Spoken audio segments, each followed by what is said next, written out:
Well, good afternoon. Actually, it's evening, isn't it? It is evening. 6:45 almost on Friday afternoon. Well, I want to say good evening. I hope you all have had a really good day. I hope it's been an enjoyable day. Um, I hope that the day has been pleasant for you and that you've been able to inspire and encourage someone and motivate them to acts of love, acts of kindness.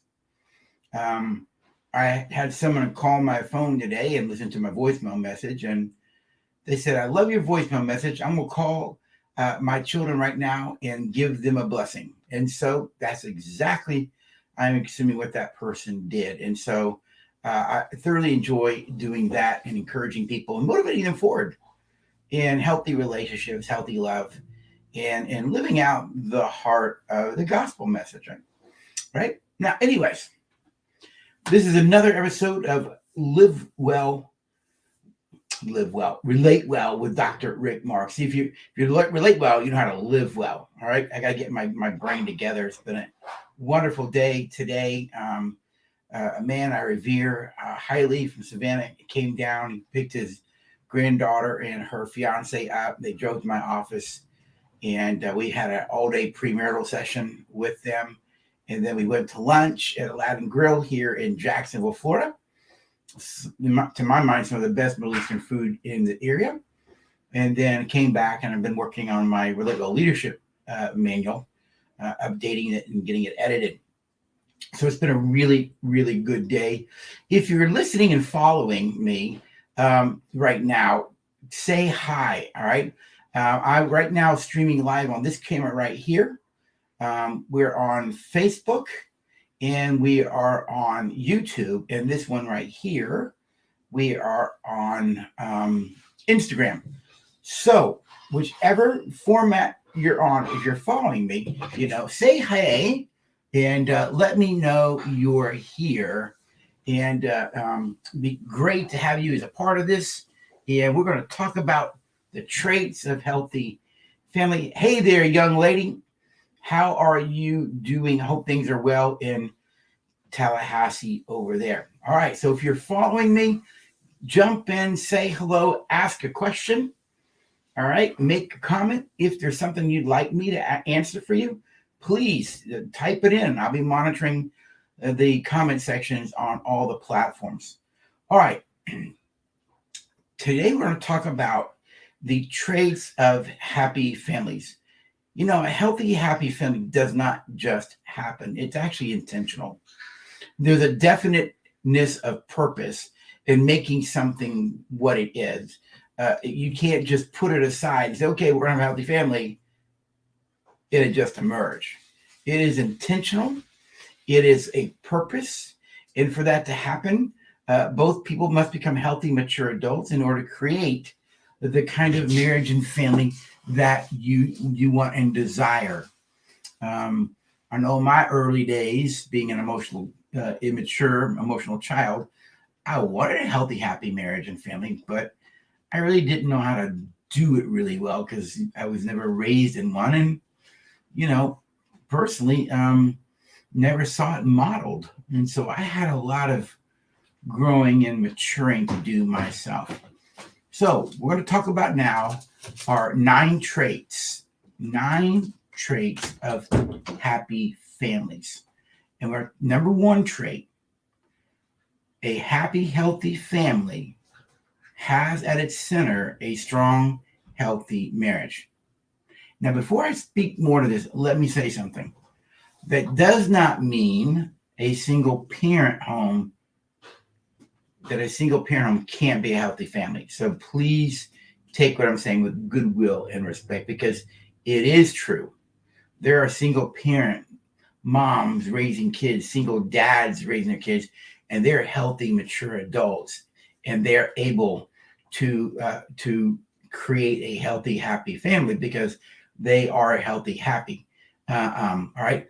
But when we think about a family, and I do get that marriages and families are being redefined, But historically, throughout world history, a healthy family had at the helm a mother and a father, producing their offspring, a nuclear family. Now, because of a lot of different things, that the definition of family has changed. I get that and respect that. All right. But a healthy, happy family has a healthy marriage. You know, your kids are going to model what they see you do, how you two treat each other in the marriage. Excuse me. If you're respectful to each other, if you're disrespectful to each other, if you love each other, if you're nurturing and tender to each other, or are you neglectful, or are you harsh with each other, are you insensitive to each other? All of that negative energy doesn't stay contained within the marital dyad. It leaks out into the children. You know, one of the things that we say and relate well is that the most important part of a marriage and family is us. Us wins, you both win. Us lose, you both lose. But the way you know that you have us in the house is you feel it. You feel its presence and you feel its absence. Got it? And the strength of the family is linked to the strength of the marriage. Research shows that over and over and over. All right. And so when the marriage is strong and there's a strong sense of usness, everyone feels the presence of usness. Because the way you know you have a strong, healthy sense of us in the home is you feel its presence and you feel its absence. You see, when us is in the house, you feel the love, you feel the warmth, you feel the tenderness, you feel the connection. You also know when us is not in the house, you'll feel that too, because you'll feel the angst, the tension, the resentment, the bitterness, the coldness, the anger. And your kids know when us is in the house or not, because they feel it as well. Because everybody knows when us is in the house and when it is not. You feel its presence and you feel its absence. And so you have to come to a place where you value the marriage enough in order to have a healthy family. So the first trait of a happy family is that there's a strong, healthy marriage. All right. Again, remember, I'm not saying that step families and that single parent families can't be healthy. All right. Yeah, because they can be, and they can be happy. Number 2 trait, that the adults who lead the family actually are mature adults. They're mature adults. They're not emotional infants or children or adolescents. You see, most people in America today, research shows, are very immature. What we have mostly today in America is emotional children raising children. My dad, who I loved, and he passed 38 years ago, but when he died at age 47, 38 years ago, really he was emotionally a teenager. And because he was an emotional adolescent, he couldn't raise his kids to be healthy, mature adults. Because you can't give yourself something, you can't raise your kids to be something that you're not. You only raise them to be what you are, because you can't give somebody something if you don't possess it. And so my kids couldn't raise mature adults because they weren't, my dad couldn't raise mature adults because he wasn't one. I had to find it through other people and get what they needed, or what I needed from them. So at the helm, at the lead of healthy families, are mature adults, not immature adults. And by the way, your level of maturity, being an infant, a child, and adolescent, doesn't show up in you in the good times. This part of you rears its head in the bad times when there's conflict. You see, research shows that healthy, mature adults in conflict actually move to compassion. They move to cooperation in conflict. Immature adults move to defensiveness. It's all about what I see. I don't care about what you see. Because in defensiveness, I'm not here to cooperate together to make sure our relationship is healthy. No, I'm going to win an argument. I'm going to prove you wrong and prove I'm right. And that's immaturity. That's immaturity. Mature adults learn to live in such a way that they can hear each other's perspectives on things, put those perspectives together, create understanding from that, but preserve the relationship. Immature adults won't preserve the relationship because in defensiveness, it's just about you. So mature adults, number 2 trait of happy families is that mature adults are actually leading the family, not immature adults. Number 3 trait of happy families is that in healthy, happy families, they actually spend time together as a family. That's right. Can't have a healthy family if you're not interacting, if you're not connecting, if you're not bonding. And the way you bond and connect is you got to do things together. One of the things that we did when my kids were young, we always had breakfast together at the table. We had dinner together at the table, unless of course if I was traveling. We did things together. We went and played soccer. My kids played soccer, and so I was involved in that. You see, my dad, when I was growing up, we didn't spend time together. And if I wanted to spend time with my father, there's a phone call coming through here. Excuse me. If I wanted to spend time with my dad, then I had to go into his world. You see, which was basically bulldozers, right? He didn't really care about what I was interested in. I had people care about what he was interested in. Healthy family, you spend time together. And I would argue that the parents spend time with their kids in the things that interest them. You enter into their world. You don't require them to come into your world. Because when you enter into somebody else's world with the things that interest them, you're actually meeting a need for attention. You're saying that you have value, that I'm being aware of you. All right? Spend time together, be it playing games. I think sometimes spending time together doesn't include money. It might be, hey, let's go for a walk and talk about what's going on in your life. Do you show your kids value by wanting to enter into their world and hear their perspective on life and hear their perspective things?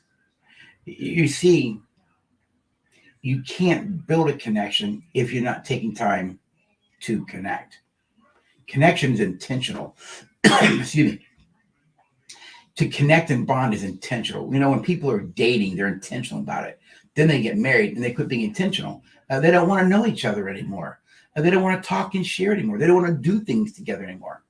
What's the old adage? You know a dating couple from a married couple at a restaurant. How do you know? Simple. Dating couples are actually talking to each other. Most married couples didn't go out on a date. They went out to eat dinner. Dating couples didn't go out to eat dinner. They went out on a date. Eating dinner was a part of the date. You see, they're doing something together, but they're talking and sharing and learning and growing. You see, if you want to have a healthy, happy family, you're going to have to start listening to each other and getting to know each other and hearing each other. Get to know your children. Get to know your spouse. Let your kids get to know you, by the way. All right? Now, play games together. One of the things that me and my boys did is we would play Risk. Yeah, I know. I got them into that, but they enjoyed it. That's a game that can go on and on for hours. And so we'd leave it set up, in the dining room and come back and play it again. And we just had a wonderful time. My kids are now out of the house, but I still try to spend time together with them individually, at least on the phone. And then we find times to be together, outside of that. So the third trait of a happy family is that they spend time together. So if you're joining me, this is Dr. Rick Marks with Late Well Live. All right. And if you're joining me either on any platform, be it Facebook, Instagram, or on YouTube, I'm monitoring the comment section. If you have a question, feel free. Please make a comment.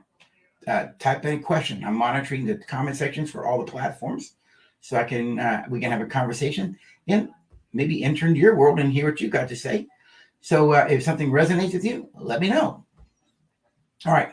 Number 4 trait of happy families is in happy families, the family members enjoy open, that means vulnerable, and frequent communication. They're open with each other. They're vulnerable. It's not guarded communication. It's not just surface communication.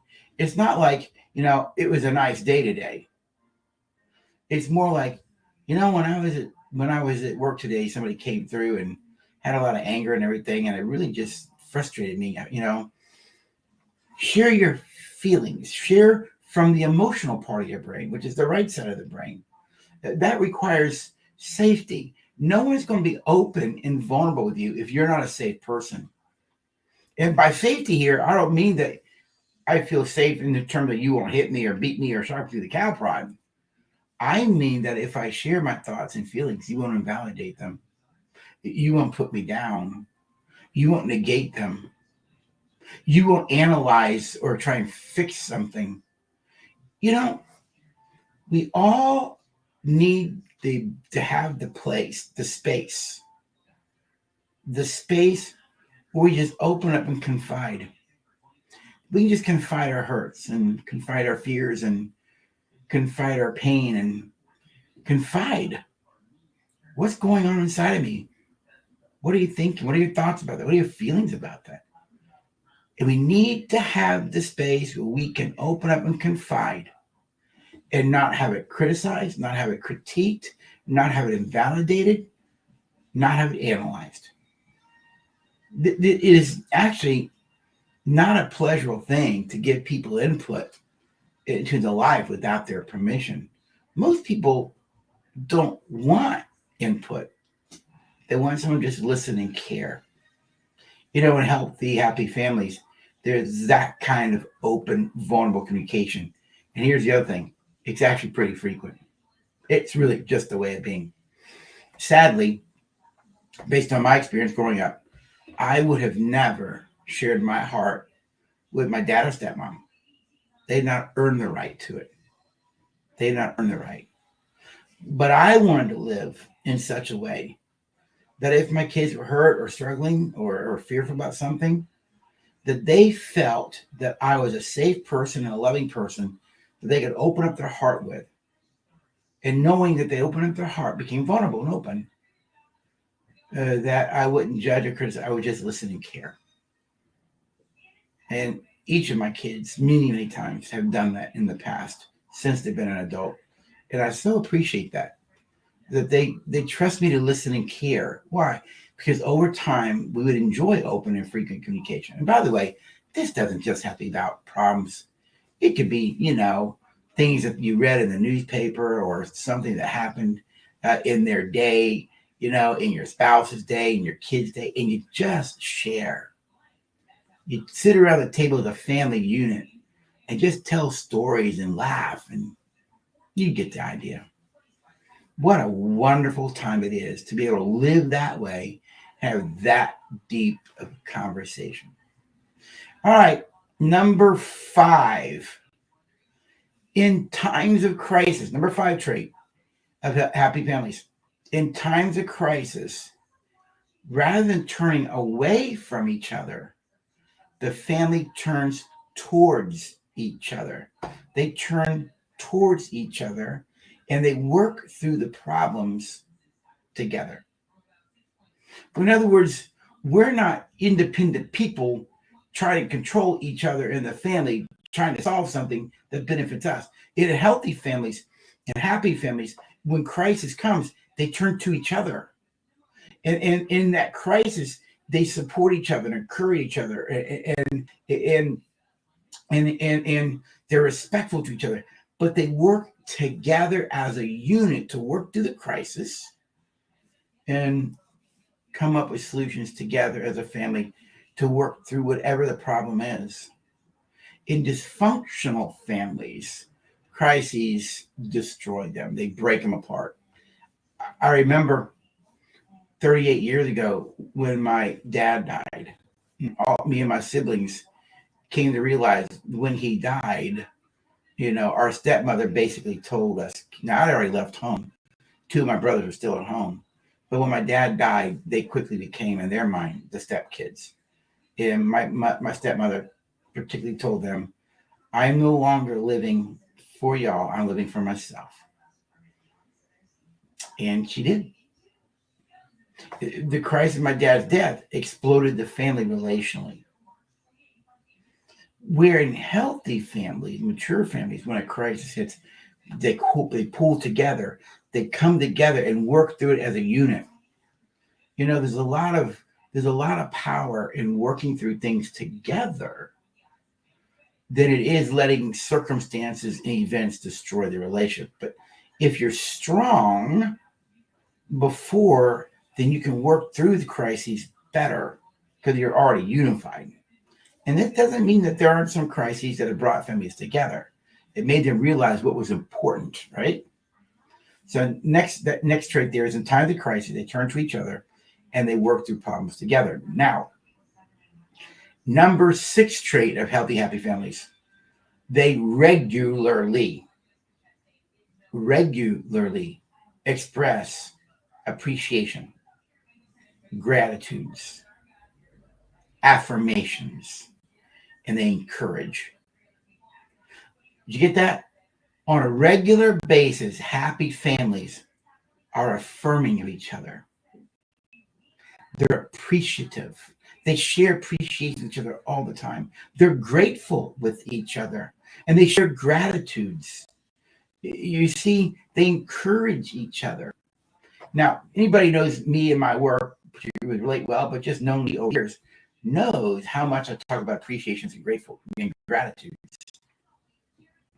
Whenever you share an appreciation with someone, whenever you share spouse, have you taught your kids to be appreciative and grateful? We have a skill, a confiding skill called the daily touch point. The first stem of a daily touch point is you share something with your family or your partner, depending on how you're doing this. We did this as a family. Share something that you're grateful for, something that you appreciate. And when the kids were young and breakfast down, we would go around the table and we all would share something that we're appreciative or grateful for.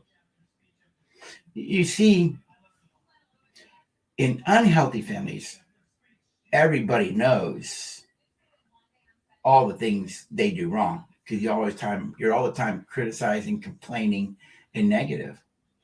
Healthy families are able to look at the things that you also do well, the things you appreciate, the things you're grateful for. How often do you share gratitudes with your kids? They need to hear it. If all they hear is negative criticisms, things they don't do well, you send them a message there's something wrong with them. You send them a message they're not appreciated. You send them a message that they don't have value, that they matter. We all need to hear the things that are good about us. And for me, it's the adults in the family who are to lead that. I remember early in the marriage, I asked Luella once, I go, I know everything you don't like about me because you tell me all the time. I said, do you appreciate anything that I do? And she said, yes. I said, well, I need to hear it. My brain needs that dopamine shot. I need you to tell me.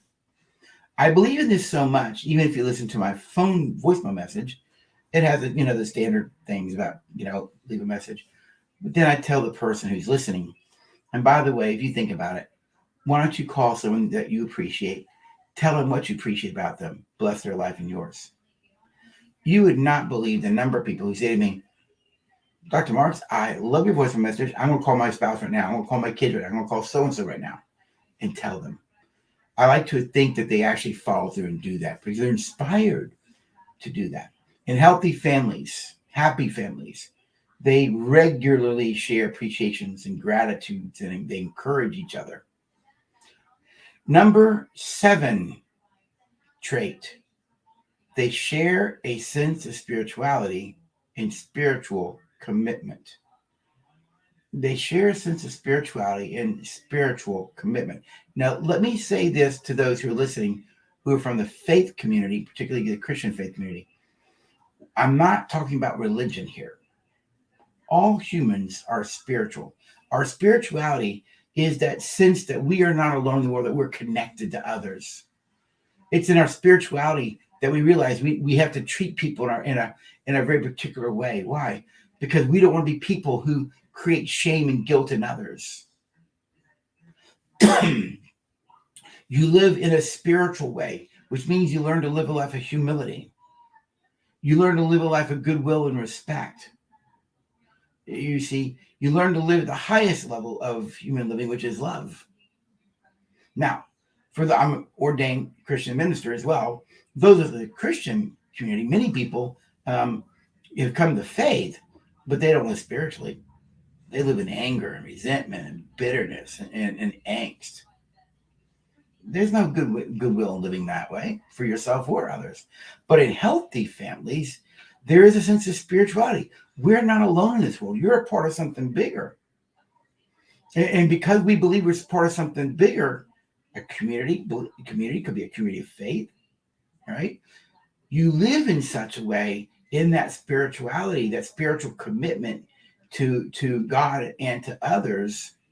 You live in such a way that you're not alone in the world and you're not the center of the world. That humility is a better way than pride. To serve others is a better way than to be served. To care for others is better than being cared for. Next, and this is a really important one, number 8. In happy families, they understand that trust is earned and it's valued. We don't do things that betray trust to each other. We protect the family. We protect the family name so that we can trust each other. Trust is the one commodity that you have that, when easily broken, can be very difficult to get back. Trust once earned is permanent until you break it. Trust once earned is permanent until you break it. And once broken, it can be very difficult to get back.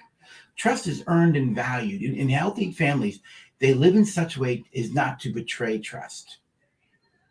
And this trust here, by the way, isn't so much about adultery, which is a big betrayal of trust in the marital bond, but that kids know you don't go talk bad about your sister to your friends. You don't do those kinds of things that create harm. You don't do things to your family members where it shames them or guilts them. Because when you do treat people that way, they'll quit trusting you. Excuse me. They'll quit trusting you. And here's the key. They'll stop trusting you with their heart. They'll start trusting you with their heart. In other words, they're not going to open up to you. They're not going to share their thoughts and feelings to you. Eventually, they become a stranger to you. Why? Because you've lost trust and they won't trust you with their heart. And the last trait of healthy, happy families is in healthy, happy families, everybody knows we're human and we make mistakes. We're going to mess up. Messing up is a part of being human. The key is that we learn from the things we do and we change them. And then when something happens in the family, we hurt someone, guess what we do? We ask them to forgive us. And in other words, this last trait of happy families is they offer grace and they forgive. They offer grace and they forgive. Forgiveness is the path to restore a broken relationship. It's the path. Repentance is the other piece of it. You need to repent. You need to repent and own what you did and seek forgiveness. But I also need to forgive. So it's about granting and receiving, asking for and granting forgiveness. It's about both ends. And you do that when you live a life of grace, but you realize, I've messed up too. And because I've messed up, I can forgive my brother. I can forgive my sister. I can forgive mom and dad. Because we all recognize that it is, that old passage from the book of John in the New Testament. Who are you to cast a stone? You without sin cast the first stone. But grace recognizes that I'm not worthy to cast a stone. Grace recognizes that if I even threw the stone, I would be really arrogant. And healthy, happy families, grace and forgiveness are key. We forgive, we work through, we resolve, and we move on. And we don't revisit the issue again. Why? Because what I did, it caused pain, and I asked for forgiveness for what I did. The pain that I feel because I hurt my sibling, the pain that I feel for my sibling for what I did to them becomes the motivation to never do it again. Or in the immortal words of Forrest Gump's mama, sorry is as sorry does. your policy is only as valid as your ability to change. So there they are. 9 traits of healthy and happy families. Here's a review of them. Number 1, there's a strong, healthy marriage. Number 2, mature adults are at the helm. Number 3, they spend time together. Number 4, they enjoy open and frequent communication. Number 5, in a crisis or in times of crisis, they pull together. They don't let the crisis pull them apart. Number 6, they live a life pretty regular of expressing affirmations, appreciations, gratitudes. Number 7, they share a sense of spirituality and spiritual commitment to live beyond themselves. Number 8, they understand that trust is earned and it's valued, it's protected. And number 9, they offer grace and forgiveness to each other. So there you go. Traits to a healthy, happy family. Hope this has been helpful for you. Hope in some small way you've been able to measure your family, the one you're raised in. If you're an adult with kids, you can evaluate how are you doing in establishing these 9 traits, not periodically, but consistently as a way of being. It's Dr. Rick Marks, another episode of Live Well with Dr. Rick Marks. Relate well with Dr. Rick Marks. And remember, we say in our world, when you learn how to relate well, you'll know how to live well and love well.